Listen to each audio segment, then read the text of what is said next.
बिस्मिल्लाहिर्रहमानिर्रहीम। अस्सलाम वालेकुम जी, मैं नजमुल हसन बाजवा हूं। आपको हमारे फेसबुक पेज और यूट्यूब चैनल पर खुश आमदेद। नाज़रीन किराम, नवाज शरीफ साहब के साथ एक मसला है और वो मसला इनके साथ 1980 से चलता आ रहा है। 1980 से लेकर आज तक जितने भी चीफ आए सवाए जनरल कियानी के, उन तमाम जो फौजी सरबराह थे उनको नवाज शरीफ साहब ने सजेस्ट करके लगाया, या नवाज शरीफ साहब ने खुद लगाया या अपने भाई से लगवाया। यानी कि आप यूं समझे कि इन 30 सालों में फौज के जितने सरबराह आए सवाए जनरल कियानी के, तमाम की सरबराही का फैसला, यानी वो जो नाम चुने जाते हैं उनका नवाज शरीफ ने किया। और सबके साथ एक ही हुआ कि जो ही फौजी सरबराह को चुना उसके बाद में कुछ ऐसे काम किए, कुछ ऐसी चीजें की कि बाद में कुछ ही अरसे के बाद उसमें जो है ना वो उस आर्मी चीफ के साथ इन्होंने फड्डा कर लिया। ये इनकी पुरानी आदत है। तो लिहाजा वो कहते हैं ना, जो चोर चोरी से जाए लेकिन हेरा फेरी से ना जाए, ये हेरा फेरी इन्होंने शुरू कर दिया। और जनरल आसिम मुनीर के साथ अभी आए हुए कुछ ही दिन हुए हैं, इन्होंने पीडीएम ने अपनी सिर्फ पुरानी आदत की वजह से अपने पांव पर कुल्हाड़ी मार ली है। अब यूं समझे कि इनके साथ एक नया फड्डा जो है वो शुरू करने की कोशिश की जा रही है। आपको इस बात का अंदाजा है कि ये शुरू में थोड़े बयान से शुरू करते हैं और बाद में फिर बात दूर तक जो है ना वो चली जाती है। फिर ये जलसों में जो है ना वो चीफ का नाम भी पुकारते हैं, लेकिन ये बात शुरू में थोड़े बयान से करते हैं। कभी खलाई मखलूक कहते हैं, कभी इस तरह की बातें करते हैं और बाद में एंड के साथ जो है ना वो सीधा डायरेक्ट हो जाते हैं। कुछ इसी तरह का काम नाज़रीन किराम इन्होंने शुरू कर लिया है। सबसे पहला तो काम इन्होंने ये किया था, आप देखिए ना कि ये अब से नहीं कर रहे, ये एक पूरी एक प्लान सोच के बैठे थे। जैसे कि आज का ये बयान लीजिए, ये जो हमारे वजीर दाखिला साहब हैं, ये उनका बयान मैं आपके सामने रखने जा रहा हूं, जिससे आपको लगेगा, जिसमें आपको ये फड्डे की जो है ना वो बू नजर आएगी। राना सनाउल्लाह साहब फरमाते हैं कि जनाब जो बयान मोहन सलाई साहब ने दिया उसके ऊपर वजाहत होनी चाहिए, यानी कि वो इदारे से वजाहत मांग रहे हैं। गो कि उन्होंने साथ में ये भी कहा, हाँ जो डीजीआईएसपीआर और डीजीआईएसआई ने पुराना मौकफ दिया था हम उसे दुरुस्त तस्लीम करते हैं, लेकिन इसके ऊपर वजाहत होनी चाहिए।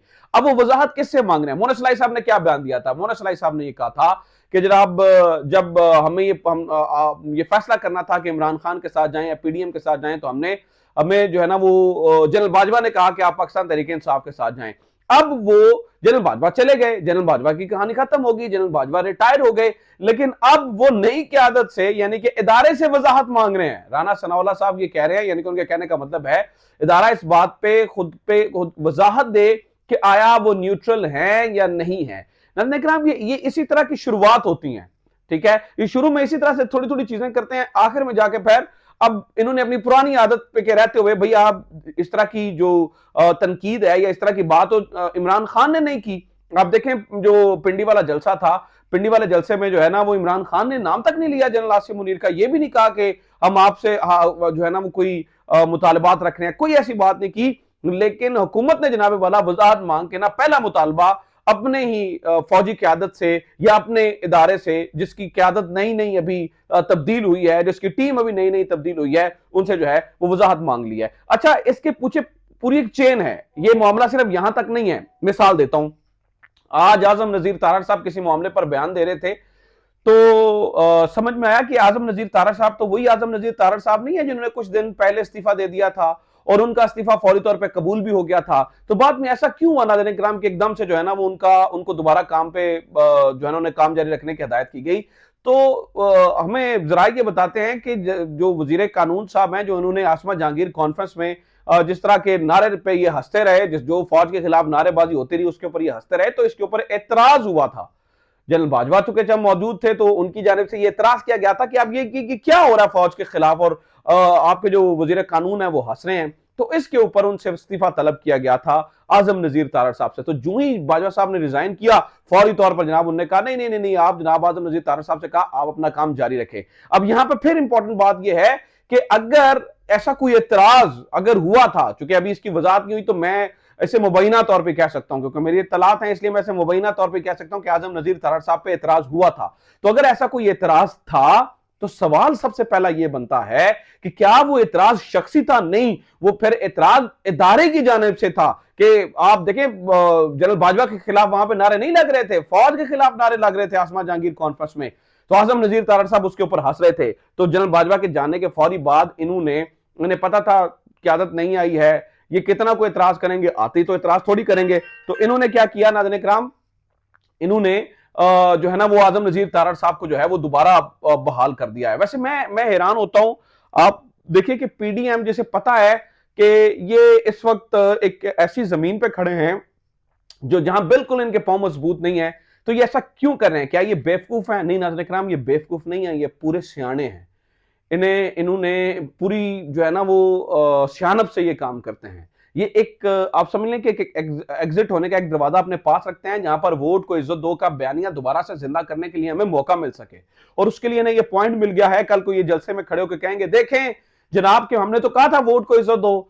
आपने देखा नहीं जनरल बाजवा क्या कह रहे थे मोहन सलाई को, क्या आप तहरीक इंसाफ का साथ दो, तो वो तो ये चाहते थे। और आप ये देखिए कि इस किस्म का एक बयानिया बन भी रहा है। आप हामिद मीर साहब की कल की गुफ्तगू उठा के देखें।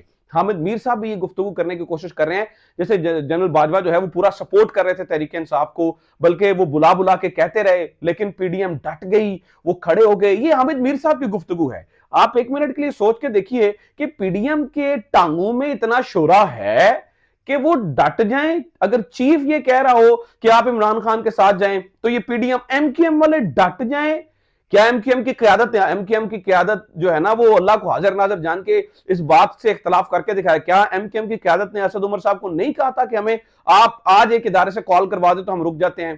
तो फिर ये जो नया बयानिया बनाने की कोशिश की जा रही है ना हामिद मीर साहब की जानिब से, ये राना सनाउल्लाह साहब का आज का बयान, तो आप ये समझें कि ये इनके अंदर ये अपना एक ना खाना रखना चाहते हैं कि वोट की इज्जत दो। और सिर्फ ये नहीं, हामिद मीर नहीं, और भी मुख्तलिफ एंकर जो हैं मुनाज़िन इकराम, ये पूरी एक कैंपेन बनाने की कोशिश में है जिसमें ये नजर आता है कि ये वोट को इज्जत दो वाले बयानिए पे चल रहे हैं। और वहां पे भी जो है ना वो ये जाना चाहते हैं, दोनों पिच के दोनों साइड पे जो है वो खेलने की कोशिश कर रहे हैं। और ये इनकी अपने अब देखें जनरल बाजवा साहब रिटायर्ड हो गए, लेकिन क्या मिला आज उस बात पे? मतलब राना सनाउल्लाह साहब वजाहतें मांग रहे हैं, जबकि इमरान खान का सुबह को ट्वीट आपने पढ़ ही लिया होगा। उन्होंने किस तरह से नाम लेके कहा है इमरान खान साहब का ये ट्वीट, हमारी फौज के बारे में मनफी तासुर उभर रहा है क्योंकि मौजूदा इंपोर्टेड सरकार को तो महज कठपुतली राज ही के तौर पर देखा जाता है। उम्मीद तो यही थी कि नई अस्करी क़यादत तहरीक इंसाफ, मीडिया और नाकद सहाफियों के खिलाफ पिछले 8 माह से जारी बाजवा के फिस्ताई हथकंडों के सिलसिले से खुद को अलग कर लेगी। उम्मीद तो यही थी, लेकिन अलग नहीं किया गया है। तो आज इमरान खान भी जो है ना वो मास्टर स्ट्रोक खेल रहे हैं। अब जनरल बाजवा का नाम इस तरह से लिया जा रहा है, तो मतलब कभी जनरल बाजवा अब रिटायर हो गए हैं, ये सोचते तो होंगे शायद कि ये क्या हुआ कि जो दोनों हल्के हैं जिनको हुकूमत से उतारा गया और जिनको हुकूमत में लाया गया, ये दोनों उनको जो है ना वो क्रिटिसाइज कर रहे हैं, दोनों उनको जो है वो तनकीद कर रहे हैं। तो इसके बारे में वो खैर सोचते तो होंगे, लेकिन नाज़रीन इकराम उनके सोचना ना सोचने से अब क्या फर्क पड़ता है? जो कुछ होना था वो हो चुका है। The damage has been done. अब जो ठीक होना है उसके तरफ जो है ना वो तमाम हमारे इदारों को भी, हमारी सियासी क़यादत को भी जो है वो सोचना होगा। दूसरा, आज इमरान खान ने नाज़रीन इकराम प्लान सी इमरान खान का कामयाब हुआ है। वो किस तरह से कामयाब हुआ है? देखिए, इमरान खान ने धरना जो है ना वो लॉन्ग मार्च और तीसरा प्लान ये रखा था असम्बलियां तोड़ने वाला। अब असम्बलियां तोड़ने वाले मामले के ऊपर मेरी इत्तलात है कि यहां और वहां पे जो है ना वो ठन रही है। ये अटक जाना चाहते हैं। जरदारी साहब इस वक्त चेक वगैरह जो है ना वो बने हुए हैं। तो इस वक्त जो आप ये इनकी बयानबाजी इदारे के खिलाफ भी सुन रहे हैं और ये जो वजाहतें मांग रहे हैं ना, ये असल में सठिया गए। इन्हें समझ नहीं आ रही इमरान खान का ये तीसरा प्लान सी है ना, इसकी कामयाबी होते हुए देख के। प्लान सी में और बड़ी सारी चीजें हो रही हैं, ये मैं आपके साथ जो है ना वो अगली वीडियो में शेयर करूंगा। बहुत सारे लोग कह रहे हैं कि आजकल वीडियो कम बन रही है। ऑब्वियस थोड़ा सा मसरूफ हूं, लेकिन मुझे पता है कि अपडेट्स आप तक पहुंचानी होती है। बस एक आध दिन मुझे दे दीजिए, मैं फिर रेगुलर अपडेट्स जो है वो आपके साथ पहुंचाना शुरू कर दूंगा। अपना ख्याल रखें। उम्मीद करता हूं ये वीडियो आपको इन्फॉर्मेटिव लगी होगी। अल्लाह हाफिज। पाकिस्तान जिंदाबाद।